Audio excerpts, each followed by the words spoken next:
Leave it to Hasbro to release the greatest wave of Marvel Legends at the very end of the year. We're going to dig into each one of these and the fascinating comic backstories behind every single one of these figures. Hey y'all, welcome back to Carbon Scoring, the best place for comics, history, and action figures. I always love these Spider-Man retro card waves. They look so good, and it gives us the ability to mix and match some characters who probably wouldn't fit in with any other wave, and that is so true with this one. We've got figures that date back all the way to the 1960s to ones that debuted just within the past couple of years, and the backstories on each of these are absolutely fascinating, just as the figures are. This has been my favorite wave, so let's grab them and start opening them up, beginning with the Uncanny Spider-Man. I gotta admit, I did not see this one coming. This version of Nightcrawler is from a 5-issue miniseries called Uncanny Spider-Man, which kind of came out of the Fall of X storyline. So all kinds of things are happening over in the Mutants books during the Krakoan era, and during Fall of X, things were pretty dark, and that darkness just doesn't really fit Kurt as a character. And so he left Krakoa, comes to New York, and has some adventures as the Uncanny Spider-Man. And it's actually a really cool book. It was written in 2023 by Cy Spurrier with art by Lee Garbett. And it really looked pretty good. Kurt comes to New York. He meets up with Peter. They've actually always been friends, and you can tell that Kurt's kind of going through some stuff, and so Pete's lets him borrow an old costume and have some adventures. Kurt actually ends up battling like the Rhino and Vulture, and has a pretty steamy relationship with Silver Sable during this whole thing. But it just was meant to be fun, and it makes for a really fun action figure. You get this super articulated, really nicely sculpted Nightcrawler Spider-Man hybrid body. I love the little Nightcrawler ears on the mask. Those look really good, and you can kind of see how they poke out. This spider logo, obviously kind of reminiscent of sort of the Venom or the Black Suit look, but in red, helps to bring out kind of Nightcrawler's colors. You do get the tail. It doesn't have a bendy wire, so it spins around. So it kind of, attaches at his butt and spins around, which is pretty cool. And of course, he comes with a sword because Nightcrawler has become a real swashbuckling sort of pirate of a character. Now, in the book, the sword had more of like a glow, almost like a magical glow to it, which could have been done in a different plastic to kind of bring that out. But, it's still pretty cool that it's right here. He also came with a really sweet Bamf accessory, which kind of shows his teleportation powers. It's flat, so it's not like it's going to be on his back or anything. It's meant to just sort of sit on the ground. But the thing's pretty cool. I might actually try to put this in my X-Men display with my classic Nightcrawler, which kind of brings up an interesting idea. Who do you think would win in a fight between Spider-Man and Nightcrawler? Now, I mean, they've had kind of little tussles before, particularly in like issue 3 of Secret Wars when Spider-Man basically took on all of the X-Men. But in that crowded space, Nightcrawler wasn't really able to use his agility. And I think, let's say that Nightcrawler is more agile than Spider-Man. We'll give him that. They're both super agile characters, which makes for great action figures when you can get them into all these great poses. But we'll give the advantage there to Nightcrawler. Obviously, Spider-Man's strength is, way overpowering Nightcrawler, but Nightcrawler has his teleportation, which kind of negates all of that strength. I think at the end of the day, it's still going to be Peter. He's going to win simply because his spider sense is going to allow him to know kind of where Kurt is and land that one punch that he would need to take him out. But for the start of this wave, this is a pretty unique, relatively new version of a classic character. I think it works really well. I am never going to be disappointed with an update to one of my all-time favorite Spider-Man characters, Miguel O'Hara's Spidey 2099. There are rumors that we might be getting more figures from the 2099 universe coming in 2026. There's talk of a Doom 2099 as well as a Hulk 2099 coming out. So that would be pretty cool to kind of continue to build out this little pocket of the Marvel universe. But for me, nothing is ever going to top Peter David and Rick Leonardi's Spidey 2099 creation. It's just such a cool look. The way that they incorporated the kind of Day of the Dead celebration costume, this awesome mask that is reminiscent of Spidey's look, but wholly and completely his own. And I obviously was reading this book back in the late 80s and early 90s when it first came out, but with Miguel's presence in Across the Spider-Verse, the character has really taken a huge step upwards in popularity, which is totally cool by me. Now, I've actually been pretty dadgum happy with some of the previous versions of this figure that we've gotten, particularly the one that was on the Pizza Spidey buck, because that one had like a really incredible kind of blue metallic paint look to it, which, maybe still hasn't truly been topped. But this one with the more kind of bluish, almost purple highlights definitely catches that comic look. And I believe this is on the Renew Your Vows body, which I don't love for Spider-Man, but somehow it really works for this. There's something about being a little bit more muscular, a little bit beefier that I think really is great. And of course, it's got terrific joints. I really love these butterflies and the fact that they painted the logo all the way back through. Nice, very nicely done. Plus, the larger kind of web cape that sort of allows him to glide around Nuevo York. Nicely done. A nice improvement. It fits snugly on the back, doesn't come up over the shoulders, really looks exactly like what we expect. Great head sculpt. It's such a terrific head, such an incredible Rick Leonardi design. He was absolutely at the height of his artistic prowess when he created this. And this Spidey actually comes with 3 different hands. I always like the claw hands because I think that's one of the things that makes Miguel so unique are those claw hands. But he came with wall crawlers as well as fists. So really everything that you need for a definitive Spidey 2099 version is right here. Oh, this one's really good. I think this is probably going to make my top 10 Spider-Man figures of the year. The newest character to debut in this wave is Spider-Venom, coming from a 2024 miniseries. As I said, this version of Peter with the symbiote came out of the Venom War storyline, which was a big crossover, not only involving all of the Venom books, but it also had some other books like a Spider-Man Venom War miniseries, and that's what this one came from. I tried to read it. It was okay. I don't really love Greg Land's artwork. Sometimes his slash photorealism slash copying pictures out of magazines kind of gets on my nerves a little bit, but it is a very cool design for the spider logo for the black suit. A little bit different. You've got some white down here, some white coming up on the fist that make it kind of unique. And this Peter Parker head sculpt, I think it's actually pretty good. I do think it looks a lot like what Land drew. And of course, you've got the symbiote coming up around his ears and over his face. It's subtle, but I kind of like it that way. And honestly, I wouldn't mind having them reissue this head just without the painted symbiote on there. It would actually look pretty good. But, that's kind of a neat feature. But let's get him in his full costume and see how this thing plays. So I'll be honest, I couldn't be bothered to go back and reread this entire miniseries, but there were some pretty stunning visuals in there, none more so than when Peter was using the symbiote to cast webs, but instead of webs, they came out as these incredible chains. And definitely that is the coolest aspect of this figure, is that they gave him the metallic chain web lines. Ooh, it wraps all the way around. You can kind of get it into a number of different poses. I thought it was pretty cool with it sort of wrapping around his arm as if it's coming out and he's swinging across town on these chain webs.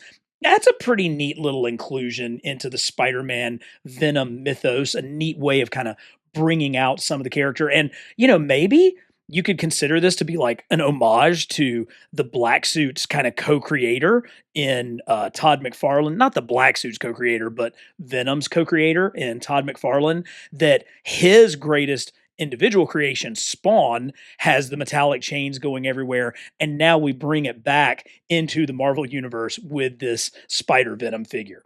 Pretty cool. Definitely pretty cool. Good figure. Marvel really does Marvel. Hasbro really does have these base bodies down so well. I know that people will kind of complain, well, yeah, but they're all the same. Well, no, they just all really work. And we do have numerous different bodies to use on Spider Man. And so this one is different from the one that we just saw with Spidey 2099. It's a little bit thinner. It's thinner than the Renew Your Vows body, but it still has these great, shoulder cuts. It's got a good bend so that you can get him really crunchy. And, when you add in the extra hands, it makes for a pretty dynamic figure. And when you add the chains, it definitely makes for a cool look. Okay, now we're getting to the part where I'm really starting to have fun because from here on out, these figures become characters that are more and more obscure with each passing one. And we're going to start with the owl. Leland Owlsley, because of course his last name is Owlsley, is a character that made his debut all the way back in the third issue of Daredevil in 1964. So he was created by Stan Lee and artist Joe Orlando. And Joe Orlando did not do a ton of Marvel work back in the 1960s. He was much more famous for his time at EC Comics and then as like the associate editor of Mad Magazine for years. But he did create a few characters in the Marvel Universe, with the owl being one of them. Now, the owl kind of has like a proto Wolverine look going on. I mean, check out this hair and these crazy sideburns. I mean, those are very, very Wolverine esque. And the fact that his owl claws look like this, I mean, he predates Wolverine by almost a decade. So maybe this is the big inspiration for John Romita Sr. and the other people, Herb Trimpe and everybody who co-created Wolverine. Who knows?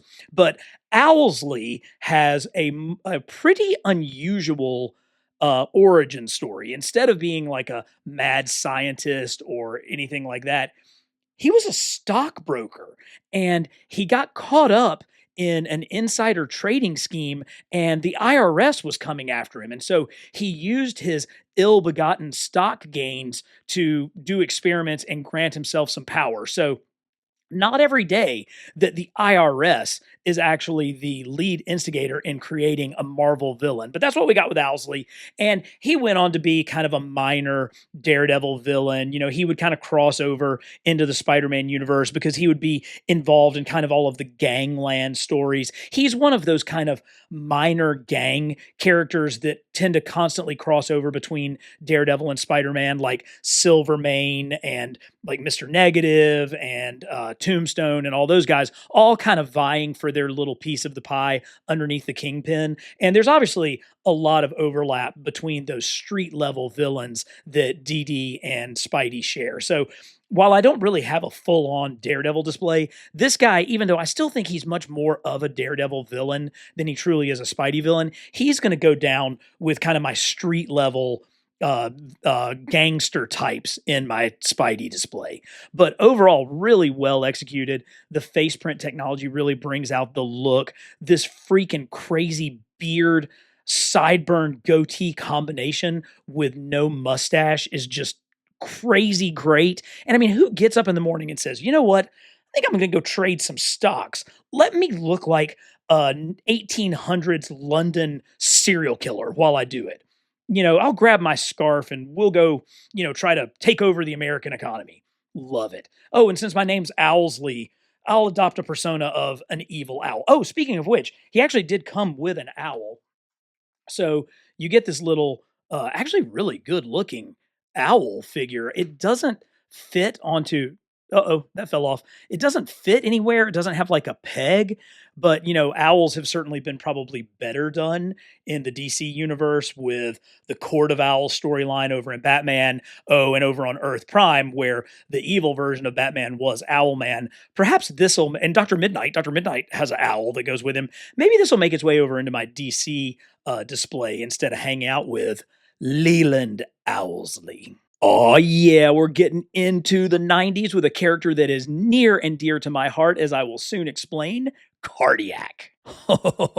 Cardiac is a criminally underused character in Spider-Man's Rogues Gallery. He was created by writer David Michelinie and artist Eric Larson across issues 342 through 344 of Amazing Spider-Man back in the 1990s. And I was reading that book when I was in high school, and Cardiac's origin is that he is a cardiothoracic surgeon and researcher. And that really kind of hit home with me because at that time, I wanted to go to medical school. That was, what I wanted to do. And so to actually see a physician in the Spider-Man books was really, really awesome. And his backstory is pretty great. They kind of developed it over the span of probably the next 20 issues with Michelinie writing, but then with Mark Bagley and other artists taking over the art chores. So Cardiac replaced his heart with a beta particle accelerator, which allowed him through a vibranium enhanced skin to expel bolts of power. So he could send them off of his staff or could even just, blast them out of his hands. That was kind of how we were first introduced to the character. And it wasn't certain if he was like a good guy or a bad guy. He was kind of taking things into his own hands, using a little bit of vigilante justice, and he kind of butted heads with Spider-Man, but they could tell right off the bat that they were kind of on the same team. And so as they developed his origin even more, you realized that his younger brother had like a rare medical condition. And Dr. Elias Wortham, which is Cardiac's real name, realized later on that the drug company actually produced a cure for his brother's condition, but because it wasn't going to be profitable enough, they never released it. And so his mission became to take down the medical, pharmaceutical, industrial complex. And I actually did end up going to medical school, and I actually am a doctor. And so that makes me love Cardiac even more because so much of my day is spent fighting insurance companies, fighting pharmaceutical companies in order for my patients to actually be able to get and afford the medicines they need. So for me, Cardiac is one of the greatest heroes in the Marvel Universe. His methods are, questionable. I mean, sometimes he takes things to extreme, but he is fighting against one of the greatest dangers in our society today. And that's the way that profits and privatization has made healthcare so expensive for average Americans. I think this guy's one of the greatest characters ever. And of course, his design by Eric Larson looks so good. You can see that the pattern on his face and running down his suit is actually an EKG. So a character who is a heart doctor, a heart surgeon, actually has a heart EKG as his costume. And of course, you can never go wrong with blue and white. And of course, this blue globe is really great. I heard a lot of people complaining about that it's loose, but if you clasp it up here to the thick part, it stays really good. And I think looks pretty freaking awesome. Now, I do have to point out the one thing that in all of those early Cardiac appearances, like every single one, he does not have his nose drawn in the way that it is on this figure. And I wonder if they have other plans for this head, if they can use it in another way. The EKG lines are simply painted on. And if they had given him the true flat nose, that they wouldn't be able necessarily to get more out of this mold. That kind of makes some sense to me. And I get that, but I'm still disappointed because I really would have loved to see that flatter face. And then this would have been absolutely the perfect character. But I never thought we would see this. There were a lot of rumors that because this character came out and debuted during a time when Marvel was beginning to give creators some ownership of their characters, that was something that was the rights to this guy were going to keep him from actually being produced. I have no idea if that's actually true or not. And now I don't care because I have got him in my hands. Dr. Elias Wortham fighting against the evils of the medical industry as Cardiac. And I had to save the most screwball of them all for last. He is the Hypno-Hustler. Guys, we live in a world where a beautifully rendered, fully thought out, highly articulated 6-inch Hypno-Hustler exists. I cannot believe it. This guy makes virtually every list of the dumbest, lamest, Marvel villains of all time, and yet here he is. So, given his reputation, I had to go back and read Peter Parker, The Spectacular Spider Man, issue 24 from November of 1978 to just get an idea of exactly what we were dealing with. And at the time, Peter had just kind of either dropped out of college or he wasn't going to finish his degree. He was down in the dumps, as he usually is. And his friends decided to cheer him up. They were going to take him to a disco. And playing at that disco was the Hypno-Hustler and the Mercy Killers. And he comes out on stage. He got caught backstage trying to like rob the safe. And he comes out and he hits the crowd with his hypnotic music. Even he's got the hypno goggles on. And this is a feature that could not have been done just a few years ago. Not until we got the gorgeous inkjet technology to get this kind of fine detail on this face could you have this. But this guy is all of the 70s wrapped up. He's in a full body jumpsuit. He's got his disco go go boots. He's got his huge afro. And look at that expression on his lips. He's like singing and hypnotizing you as we speak. Now, I'm not going to pretend the fact that they had already sculpted this guitar for Spider-Punk, for Across the Spider-Verse, probably led to saying, hey, we paid all this money to tool this piece. What can we do with it?